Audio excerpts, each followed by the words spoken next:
Everyone, good evening. তো এদিকে ready shady হয়ে বেরিয়ে পড়লাম সুস্মিতাদির বাড়িতে, মানে ফ্ল্যাটে গৃহপ্রবেশ। তো আমি আর মায়ের দিকে রেডি হয়ে গেছি, যেহেতু শরীরটা ভীষণই খারাপ। তো যার পথে আর কি ফুল বিক্রি হচ্ছিলো, তো পুজোর জন্য নিয়ে নেওয়া হয়েছিল। পরের দিন ছিল একাদশী।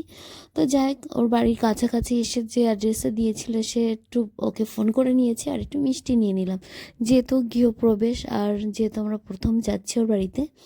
তো যাই হোক, ও ফোন করাতেও আমাদের রিসিভ করার জন্য আর কি এসেছিলো হাজার ব্যস্ততার মধ্যেও। কারণ ওর বাড়িতেই যেহেতু পুজোটা হচ্ছে, ওকে ব্যস্ত থাকতে হচ্ছে। আর ওই যে দেখো, ও আমাদের নিতে চলে এসছে। আর দেখো কি সুন্দর লাগছে না, সেজে গুজে একদম। আর স্বাভাবিক, বাড়িতে পুজো না সাজলে হয়। তো যাই হোক, অনেকটা সুন্দর মজা করেছে। এই যে আমরা চলে যাচ্ছি এবার ওর ফ্ল্যাটে। তো যে এই যে ওর ফার্স্ট ফ্লোরে আর কি। তো এটাই হচ্ছে নতুন ঘর। কেমন হয়েছে অবশ্যই কমেন্টে জানিও। এই যে এদিকে পুজো হয়েছে আর অনেক লোকের সমাগম, সে তো থাকবেই। যাই হোক, দুটো বেডরুম আর কি, যা কিচেন থাকে আর কি। যতটা পারলাম আমি আপনাদের সাথে একটু শেয়ার করে নিলাম। আর ওই যে দুজন স্টাফ আমাদের বসে আছে। আর এইটা হচ্ছে ব্যালকনি, চলো একটু দেখাই। এই যে এটা, এখানে একটা বেসিন আছে। আর এই যে এখানে গাছ টাছ লাগানোর জন্য। আর এই যে দেখো, ছোট্ট দুটো গপু বসে আছে। কিউট না, কত সুন্দর লাগছে দেখতে। যাই হোক, তারপর এখানে দেখলাম সুস্মিতাদির হাজব্যান্ডের কিছু ছবি আর কি দেওয়াল দিয়ে টানিয়ে রেখেছে। যাই হোক, মোটামুটি কিছু সময় ধরে আমরা একটু বসলাম। তারপর আমাদের এখানে প্রসাদ, মিষ্টি, পিঠে দিল। তো ওটা খাওয়া দাওয়া সেরে অনেক সময় বসলাম। তারপর এবার খাওয়া দাওয়া মানে পালার কি শুরু। এদিকে কিন্তু জলের বোতল দিয়ে দিয়েছিল, এদিকে প্লেট আর টিস্যু পড়ে গেছে। তারপরে দিয়ে দিয়েছিল স্যালাড, আর এইদিকে দিয়েছিল পুরি।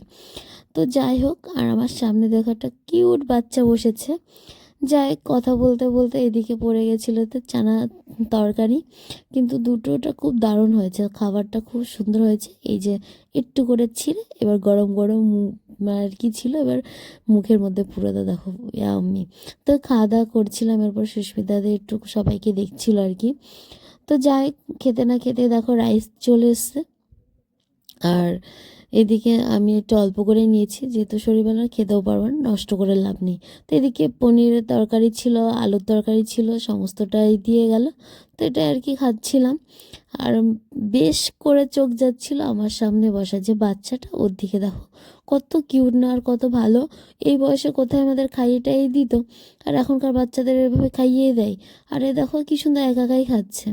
যাই হোক, ওর সাথে বেশ টাইমটা আমার ভালো কাটলো। খাওয়ার টাইমটা বেশ মজা করে, এর সাথে গল্প করে আমরা খাওয়া দাওয়া শেষ করছিলাম।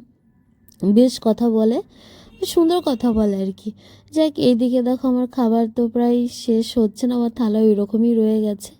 যাক, খেয়েছি, নষ্ট করিনি সেভাবে তেমন কিছু। আর এদিকে পাঁপড়, এদিকে চাটনি, এদিকে মিষ্টি দিয়ে দিয়েছিল। তো এদিকে খাওয়া দাওয়া সেরে সুস্মিতা দিদের বিদায় জানিয়ে এই যে আমাদের ট্রেনও এসে গেছে, উঠেও পড়েছি। যাক, এবার আমরা বাড়ি ফেরার পালা।